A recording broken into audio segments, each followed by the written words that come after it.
अस्सलाम वालेकुम। उम्मीद है कि आप सब लोग खैरियत से होंगे। हमारा आज का टॉपिक ऑफ डिस्कशन वो है एलिफेटिक हाइड्रोकार्बन्स, जिसके अंदर हम देखेंगे कि एलिफेटिक हाइड्रोकार्बन्स क्या होती हैं, इनकी कौन कौन सी टाइप्स होती हैं और इसके अलावा इनका नोमेनक्लेचर क्या होता है। तो चलें हम अपना लेक्चर स्टार्ट करते हैं। सबसे पहले तो हम ये देख लेते हैं कि हाइड्रोकार्बन्स क्या होते हैं। हाइड्रोकार्बन इस तरह के ऑर्गेनिक कंपाउंड्स होते हैं जो कि कार्बन और हाइड्रोजन के ऊपर मुश्तमिल होते हैं, ठीक है। और इस तरह के जो हाइड्रोकार्बन्स होते हैं ना, उनकी तादाद बहुत ज़्यादा होती है, बिलियंस में होती है, ठीक है। और वो किस वजह से होती है, वो कार्बन की एक प्रॉपर्टी होती है जिसको हम कहते हैं कैटिनेशन, ठीक है। कैटिनेशन का मतलब ये होता है कि कार्बन जो है ना वो अपनी लॉन्ग चेन्स बनाता है। लाइक एक कार्बन जो है वो दूसरे के साथ बॉन्ड बनाएगी, दूसरी तीसरे के साथ बनाएगी, तीसरी चौथे के साथ, चौथी पाँचवें के साथ, तो इस तरह एक लंबी चेन बन जाती है, ठीक है। तो इस वाली प्रॉपर्टी को जो है वो हम कैटिनेशन की प्रॉपर्टी बोलते हैं। तो इस वजह से जो है वो जो हाइड्रोकार्बन्स हैं वो बिलियंस की तादाद में होते हैं। हाइड्रोकार्बन्स जो हैं उनको हम डिफरेंट क्लासेस के अंदर डिवाइड करते हैं, ठीक है। और ये डिवीज़न किन डिफरेंट बेसिस पे होती है, ठीक है। वो स्ट्रक्चर ऑफ चेन की बेस पे भी हो सकती है, वो उनके साइज़ की बेस पे भी हो सकती है, और वो रिंग की नेचर की बेस पे भी हो सकती है, ठीक है। तो ये डिफरेंट बेसिस के ऊपर जो है वो हम इनकी डिवीज़न करते हैं। अच्छा, कुछ हमारे पास इस तरह के हाइड्रोकार्बन्स होते हैं जिनके अंदर कार्बन एटम की जो वैलेंसी होती है ना वो फुली सेटिस्फाइड होती है, ठीक है। और मतलब कि उसके अंदर और कोई हाइड्रोजन एटम जो है वो ऐड नहीं हो सकता। तो इस तरह के जो हमारे पास हाइड्रोकार्बन्स होते हैं उनको हम सैचुरेटेड हाइड्रोकार्बन्स बोलते हैं या फिर अल्केन्स बोलते हैं, ठीक है। जिस तरह हमारे पास मीथेन है, इथेन है।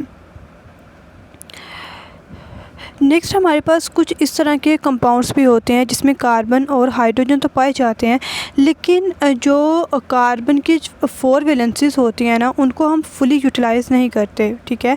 मतलब कि उसके अंदर कार्बन टू हाइड्रोजन बॉन्ड जो होते हैं ना 4 नहीं होते, बल्कि कार्बन डिफरेंट कार्बन्स के दरमियान में डबल या ट्रिपल बॉन्ड जो है वो पाया जाता है, और हम उसके अंदर जो है वो और हाइड्रोजन ऐड कर सकते हैं।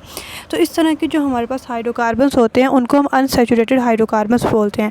अनसैचुरेटेड हाइड्रोकार्बन्स की भी नेक्स्ट 2 टाइप्स होती हैं। एक आती है कि वो वाले अनसैचुरेटेड हाइड्रोकार्बन्स जिनके अंदर डबल बॉन्ड पाया जाता है, ठीक है। तो इस तरह के हाइड्रोकार्बन्स को हम अल्कीन्स बोलते हैं। और दूसरे नंबर पे इस तरह के भी अनसैचुरेटेड हाइड्रोकार्बन्स होते हैं जिनके अंदर ट्रिपल बॉन्ड पाया जाता है, ठीक है। तो इस तरह के हाइड्रोकार्बन्स को हम अल्काइंस बोलते हैं। जिस तरह हमारे पास ये टेबल दिया गया है, ठीक है। तो देखें, पहले हाइड्रोकार्बन हमारे पास मेन जो हमारा टॉपिक है वो, और उसके नेक्स्ट अगर हम देखें तो 2 ब्रांचेस हैं, ठीक है। एक है ओपन चेन या एसाइक्लिक हाइड्रोकार्बन, दूसरी है क्लोज चेन या फिर साइक्लिक हाइड्रोकार्बन, ठीक है। अगर हम ओपन चेन या एसाइक्लिक हाइड्रोकार्बन्स की बात करते हैं तो इसकी भी फर्दर 2 टाइप्स हैं, ठीक है। एक है सैचुरेटेड हाइड्रोकार्बन्स और दूसरी होती है अनसैचुरेटेड हाइड्रोकार्बन। जो सैचुरेटेड हाइड्रोकार्बन्स हैं इनके अंदर अल्केन्स आते हैं, ठीक है, जिसमें कार्बन की जो वैलेंसी है वो फुली यूटिलाइज होती है।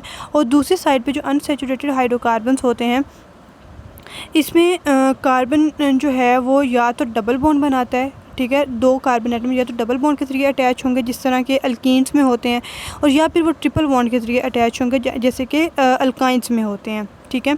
और अगर हम दूसरी साइड पे क्लोज चेन या फिर साइक्लिक हाइड्रोकार्बन्स के हवाले से बात करें तो उनकी भी फर्दर 2 टाइप्स होती हैं, ठीक है। एक जैसे एसाइक्लिक हाइड्रोकार्बन्स होते हैं और दूसरा होते हैं एरोमेटिक हाइड्रोकार्बन्स होते हैं, ठीक है। जो एसाइक्लिक हाइड्रोकार्बन्स होते हैं उसमें हमारे पास साइक्लो अल्केन्स आ जाता है, ठीक है। और जैसे कि साइक्लोहेक्सेन हो गया। और जो एरोमेटिक हाइड्रोकार्बन्स होते हैं इसके अंदर बेंजीन और बेंजीन के डेरिवेटिव्स होते हैं, ठीक है। तो ये हमारे पास इनकी फर्दर कैटेगरीज़ हैं। नेक्स्ट अगर हम नोमेनक्लेचर देखें अल्केन्स का, तो हमने सबसे पहले तो हमारे पास कोई भी जो है वो मॉलिक्यूल होगा तो हमने ये चेक करना है कि इसके अंदर जो है वो सबसे बड़ी चेन कौन सी है कार्बन एटम्स की, ठीक है। और वो जो चेन होगी ना उसके अंदर जितने कार्बन एटम होंगे उनकी बेस के ऊपर जो है हम उस मॉलिक्यूल का पेरेंट नेम देंगे, ठीक है। और हम मतलब कभी भी किसी भी मतलब स्ट्रक्चर को ये देख के जो है मतलब फार्मूला को देख के हम ये फॉरिंग नहीं कह सकते कि इसके अंदर जो है वो इतने ही नंबर ऑफ़ कार्बन एटम होंगे या इतनी ही चेन होगी, जब तक कि हम उसके कार्बन एटम्स को काउंट नहीं कर लेते, ठीक है। तो जिस तरह जो है वो आप अगर पहले वाला मॉलिक्यूल देखते हैं तो उसके अंदर जो है वो एक कार्बन जो है वो एज अ साइड चेन लगी हुई है, ठीक है। और जो दूसरे वाला है उसमें अगर हम स्ट्रेट चेन को कंसीडर करेंगे तो उसमें हमारे पास जो है वो 6 कार्बन एटम्स आएंगे। और वही अगर हम जो है वो नीचे वाली कार्बन जो है उनको कंसीडर करेंगे और CH3 को एज अ सब्स्टिट्यूएंट कंसीडर करेंगे तो हमारे पास जो है वो टोटल 7 कार्बन एटम्स जो हैं वो चेन में आ जाएंगे।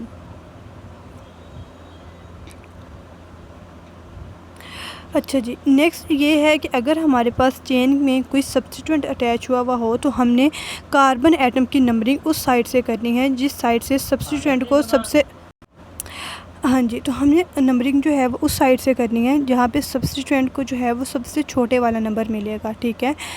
तो जैसे ये पहले वाली एग्ज़ाम्पल है, तो हम जो है वो नंबरिंग कार्बन 7 से भी स्टार्ट कर सकते थे, लेकिन उस केस में हमारे पास CH3 जो है वो नंबर 5 पे आ जाता, ठीक है। तो इस वजह से हमने जो नीचे वाली कार्बन है वहाँ से नंबरिंग स्टार्ट की है। नेक्स्ट ये है कि अगर जो है वो हमारे पास जिस तरह सब्स्टिट्यूएंट जो है वो अटैच हुआ होता है तो जो पेरेंट नेम होता है मॉलिक्यूल का उसको हमने सबसे लास्ट पे लिखना हुआ होता है और जो सब्स्टिट्यूएंट होता है उसको पहले लिखना होता है, ठीक है। और उससे पहले हमने सब्स्टिट्यूएंट की पोजीशन लिखनी होती है, हाइफन लगाना होता है और जो हमारे पास पेरेंट मॉलिक्यूल होता है उसका नाम लिखना हुआ होता है, ठीक है। जिस तरह हमारे पास पहले वाला मॉलिक्यूल है तो उसमें 3 मिथाइल हेप्टेन, मिथाइल जो है इसका सब्स्टिट्यूएंट है और कार्बन नंबर 3 के ऊपर जो है वो अटैच है, तो इसको 3 मिथाइल हेप्टेन बोलेंगे। इस तरह जो सेकंड वाला है उसके अंदर 2 मिथाइल हेक्सेन बोलेंगे क्योंकि उसमें जो पेरेंट चेन है हमारे पास उसके अंदर 6 कार्बन एटम्स जो हैं वो पाए जाते हैं। नेक्स्ट है हमारे पास कि अगर 2 या 2 से ज़्यादा सब्स्टिट्यूएंट जो हैं वो प्रेजेंट होंगे तो हमने नंबरिंग उस साइड से, चेन की उस साइड से स्टार्ट करनी है जिसमें सब्स्टिट्यूएंट जो है ना उसको कम से कम नंबर मिले, ठीक है। जैसे हम अगर 6 कार्बन से स्टार्ट करते हैं तो हमारे पास इथाइल ग्रुप जो है वो कार्बन नंबर 2 पे आएगा, लेकिन अगर हम जो है वो मिथाइल वाले ग्रुप से स्टार्ट करते हैं, मिथाइल वाले ग्रुप से स्टार्ट करते हैं तो हमारे पास जो है वो सेकंड वाले नंबर पे आएगा। तो इस वजह से जो है वो हमने कार्बन नंबर 1 जो CH3 की साइड से जो कार्बन है उसको हमने पहले वाला नंबर दिया, ठीक है। और जो हमारे पास सब्स्टिट्यूएंट हैं वो है एक इथाइल ग्रुप है और दूसरा मिथाइल ग्रुप है, ठीक है। इथाइल जो है उसका ई पहले आता है अल्फ़ाबेटिकल ऑर्डर में एज़ कम्पेयर टू मिथाइल से, ठीक है। तो इस वजह से हमने इथाइल को पहले नंबर दिया है 4 इथाइल और देन 2 मिथाइल हेक्सेन।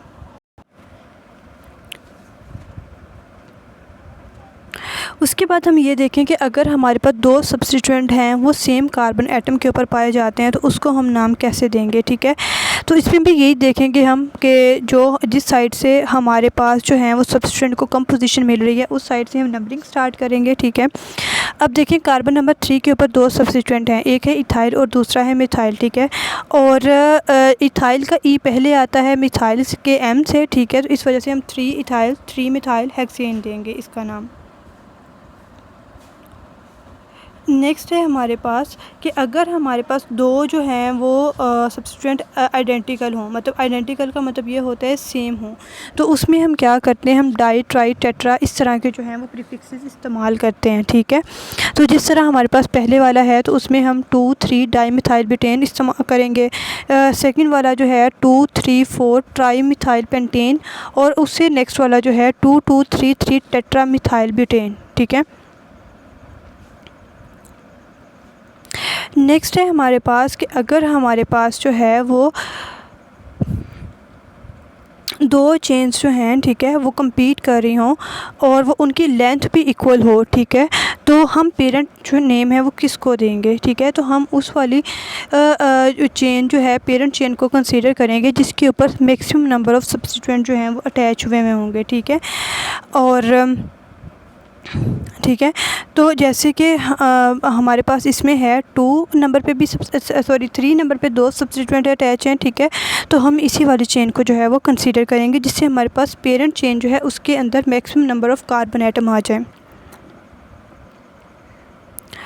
नेक्स्ट ये है कि अगर हमारे पास जो है वो ब्रांचिंग हो इक्वल डिस्टेंस पे दोनों साइडों के, तो फिर हम उस केस में क्या करेंगे, ठीक है। जिस तरह अगर आप कार्बन 1 से नंबरिंग स्टार्ट करें, CH3 दूसरे नंबर पे आ रहा है, और अगर आप कार्बन 6 से स्टार्ट करते हैं फिर भी दूसरे नंबर पे आ रहा है, तो फिर आप यहाँ पे थर्ड सब्स्टिट्यूएंट जो है उसको देखेंगे कि उसका कौन से वाला नंबर आ रहा है, ठीक है।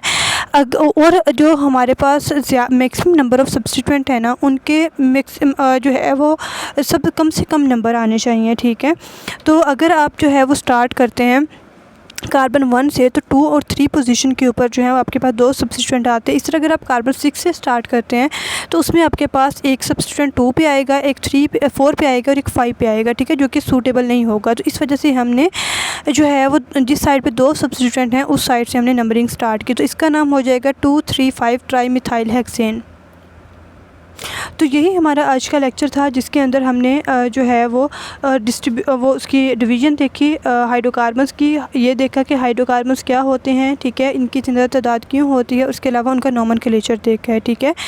तो आई होप कि आपको समझ आ गया होगा। अगर कोई क्यूरी हो तो आप उसको कमेंट सेक्शन में पूछ सकते हैं। अल्लाह हाफिज़।